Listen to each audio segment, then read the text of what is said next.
Hello, I'm William Moss, and today we're discussing cleaning tools. There's very little most of us can do in February concerning gardening. There's really no cause for me in Chicago or people all throughout the north to go out to the frozen ground yet. But there are things we can do to start getting ourselves ready, and one of those is to clean our tools. Most of us just probably tossed them into the shed at the end of the season or either left them laying out in the garden, and that's just not a good thing for them. You know, the dirt crusts up on them, they start to rust a little bit, and we don't want that. Now, when you're cleaning your tools, the same rules apply pretty much for all blades. So whether it's a lawnmower blade, or a trowel, or a fork, or an axe, or pruners, a set of loppers, and especially shovels. All those things have blades and can be cleaned the same way. So we're going to work on a shovel today to give you an example of how to keep your tools clean and useful.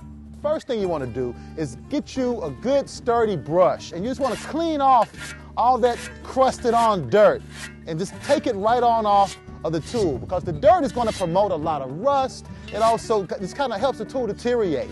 And by cleaning the tools and keeping them in good shape, what you're going to be able to do is not only make the tool more effective for you this year, but also keep the tool viable longer. So you improve both the longevity of it, and also you're going to help the tools stay more effective. So you save on effort and you save on money by keeping your tools clean. So we just want to keep brushing this out.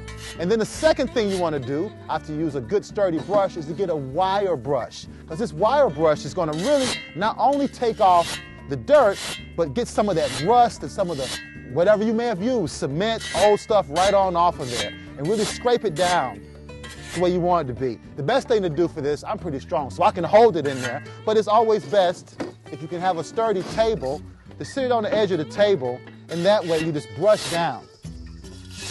That really takes out a lot of the dirt and gets rid of the rust and makes the tool receptive to the other parts of cleaning, which are going to be sharpening and oiling. But the first thing is to make sure that you've taken all the old debris off from last year. The next thing to do, take a rag or an old cloth, just wipe it down. You want to try to get it as clean as possible. You want the surface of this to be ready and receptive for the next step.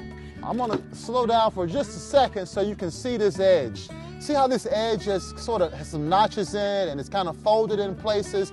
All that's just from general use. You know, everyone's shovel is going to look like this after a while. So if you see these notches, what they do is they slow you down when you're going through the dirt. It's going to have a hard time getting through roots. You don't want that. You need to sharpen that edge a bit so it slices through quicker and so you don't destroy the shovel as fast. What you want to do is you want to smooth these edges out. Now, there are a couple of ways you can do that. You can either use a file or a sharpening stone. So this is just a sharpening stone you can get from any hardware supply store.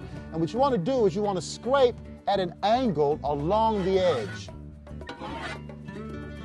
You can see where it's starting to lighten up on the outside there. That lets you know that you're pulling out some of those kinks, and we'll come to the other side, and you're sharpening it up. When you hold this stone, I want you to try your best to hold it at an angle.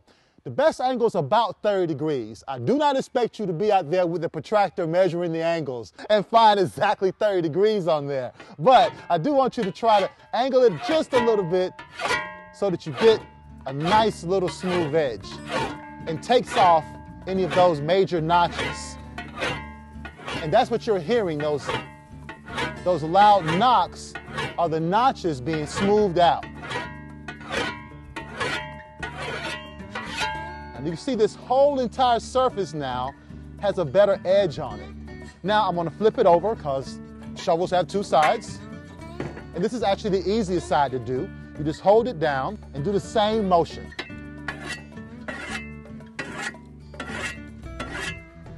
Now hear that? You hear that sound? You hear how there's no more ka-tings when I'm going along there? That is getting sharp. So you can hear that nice smooth sound. That means we're done. It's nice and sharp. Now, the final step is to oil it. So we're going to use the same cloth that we used to wipe off some of the loose debris and just dip it in some oil. I want you to use a cleaning oil, but you know, even a good vegetable oil to do on this. I don't want you to, don't use motor oil. That's the one I don't want you to use. Use a cleaning oil or some other oil and just wipe it down really good. And once again, this is all about best management practices. doing things to save you effort, to save you money, and to help the environment. There, pretty as a picture. And that's how you clean your tools.